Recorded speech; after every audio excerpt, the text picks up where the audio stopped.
எல்லா சமுதாயத்தை சேர்ந்த நல்லவர்களெல்லாம் குறை செய்யப்படுகிற நல்லவர்களுக்கு வாழ்க்கையில் வாழ்வதற்கு தமிழ்நாட்டில் இன்றைக்கு ஒரு கேள்விக்குறியாகிவிட்டது. இந்த நிலை மாற வேண்டும் என்று சொன்னால் அதிமுக ஆள வேண்டும், எடப்பாடியார் முதலமைச்சராக வர வேண்டும். நீங்கள் பக்கத்து வீடுகளிலே பக்கத்து தெருக்களில் இருக்கின்ற குடும்ப தலைவர்களுக்கு சொல்லுங்கள், திமுகவால் திமுக குடும்பம் ஸ்டாலின் குடும்பம் இன்றைக்கு நன்றாக நிம்மதியாக வாழ்கிறது. திமுக ஆட்சிக்கு வந்த பின்பு தமிழ்நாட்டு மக்கள் வேதனை ஆளுகிறார்கள். ஆக ஒரு குடும்பம் வாழ்வதற்கு தமிழ்நாட்டை சீரழிக்கின்ற இந்த ஆட்சி வேண்டுமா என்பதை நீங்கள் சிந்தித்து பார்க்க வேண்டும். ஒருவருடைய வளர்ச்சியை யாராலும் தடுக்க முடியாது. இன்னால்தான் இது நடக்கும் என்று விதி இருந்தால் அதை தடுப்பதற்கு எவராலும் முடியாது. நீங்கள் அத்தனை பேரும் உழையுங்கள், உண்மையாக உழையுங்கள், நேர்மையாக உழையுங்கள். எடப்பாடி அவருடைய சார்பாக இந்த மாவட்டத்தில் நான் இருக்கிறேன். உங்களை எல்லாம் பாதுகாப்பதற்காக, உங்களுக்கு பிரச்சனை சொன்னால் அதற்கு முன்பாக வந்து பிரச்சனையை தடுக்கக்கூடிய உங்கள் வீட்டு பிள்ளையாக கேட்டி ராஜேந்திர பாலாஜியாக நான் இருப்பேன்.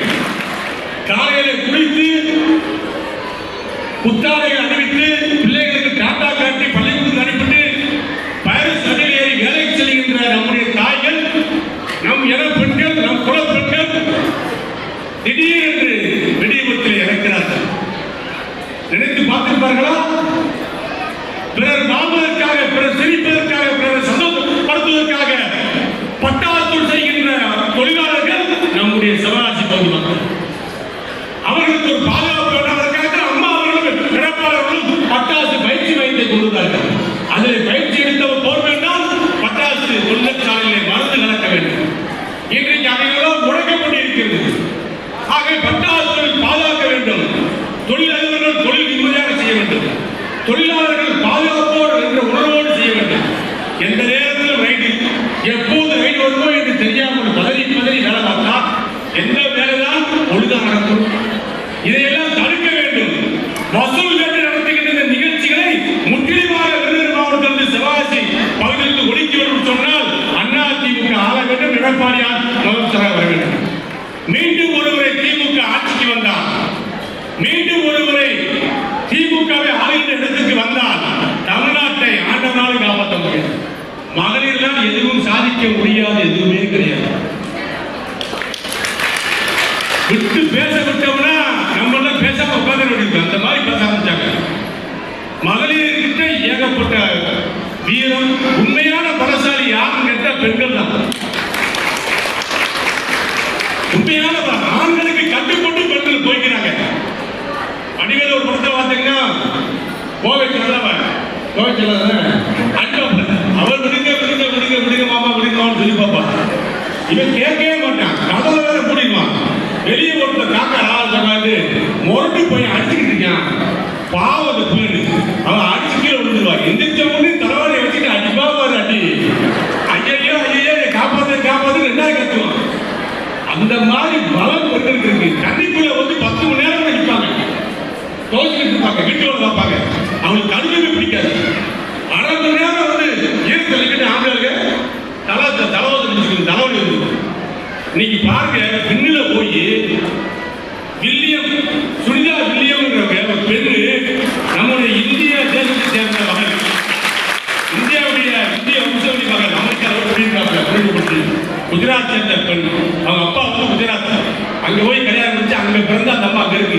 சுனிதா வில்லியம் ஒரு பெண்ணு 9 மாதம் போய் விண்வெளியில போய் தங்கி 9 மாதம் அந்த இதெல்லாம் எடுத்துக்கிட்டு சோதனை பரிசோதனை பண்ணி முடிச்சுட்டு வருவாங்களா வரமாட்டாங்களா என்ற நிலையில உலகமே திரைச்சு நிற்க இன்னைக்கு அமெரிக்கா போய் அந்த விண்வெளியை மீட்டு அந்த சுனிதா வில்லியம்ஸ் வந்து 2 நாளைக்கு முன்னாடி வந்து அமெரிக்கா கடற்கரை பகுதியில் வந்து இறங்குறாங்க.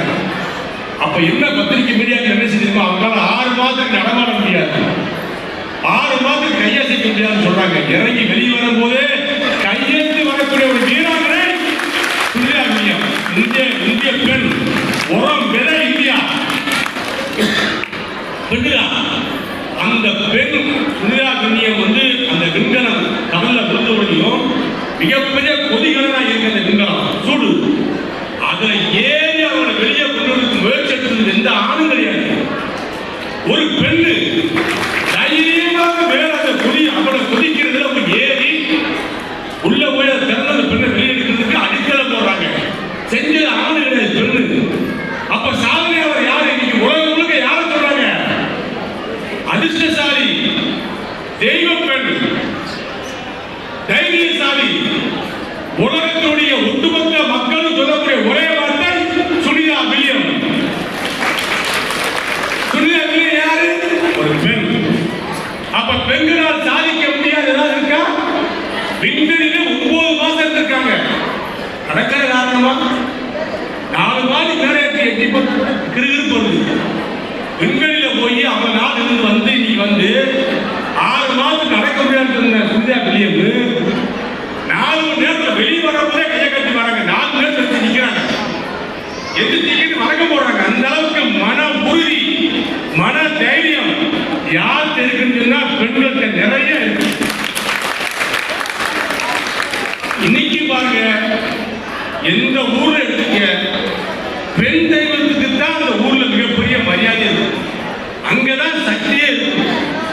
இருக்கக்கூடிய காரியம் எடுங்க, நம்ம ஊர் செவ்வாய்ல பராசக்தி எடுங்க, மாரியம்மன் எடுங்க, திருத்தங்கல மாரியம்மன் எடுங்க, எங்க வேணாலும் எடுங்க, காளி, மாரி, இந்த பெண் தெய்வங்களுக்கு தான் பலம் அதிகம் என்பது நிரூபிக்கப்பட்டிருக்கிறது. அதே போல் பெண்களால் முடியாது எதுவும் இல்லை. பெண்கள் இந்த நாட்டின் கண்கள் என்று புரட்சித்தல் எம்ஜிஆர் சொல்லியிருக்கிறார், அம்மா அதை சொல்லியிருக்கிறார். எடப்பாடி அதை பின்பற்றிதான் பெண்களுக்கு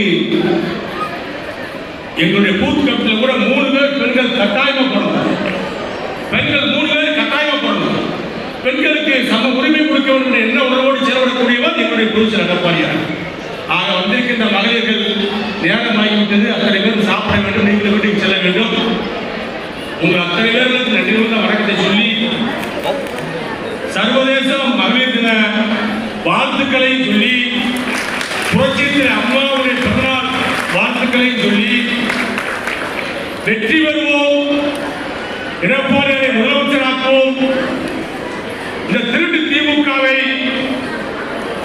மக்களுக்கு பொய்யை சொல்லி குழப்பி நடத்துகின்ற திமுகவை தமிழ்நாட்டை விட்டு விரட்டி அடிப்போம் என்று சபதமளித்து இந்த நன்னாள் இனிமேல் திமுக தொண்டர்களுக்கும் தமிழக மக்களுக்கும் பொன்னாளாக அமையும் என்று வாழ்த்துக்களை சொல்லி நன்றி கூறி விடைபெறுகிறேன். நன்றி, மறக்காம சர்ப்ரைஸ் பண்ணுங்க. தேங்க்யூ.